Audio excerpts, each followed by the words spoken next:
আসসালামু আলাইকুম।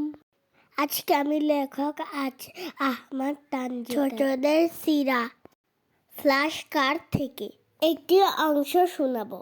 আব্রাহা নামে ইয়ামিনের বাদশা ছিল। সে ছিল এক অহংকারী। সে অনেক স্বর্ণ দিয়ে উপাসনালয় বানালো।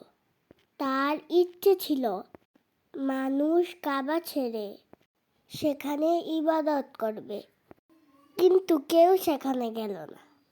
আব্রাহা খুব রেগে গেল। সে ভাবলো কাবা ঘর ভেঙে ফেলবে, তাহলে মানুষ তার উপাসনালয়ে যাবে।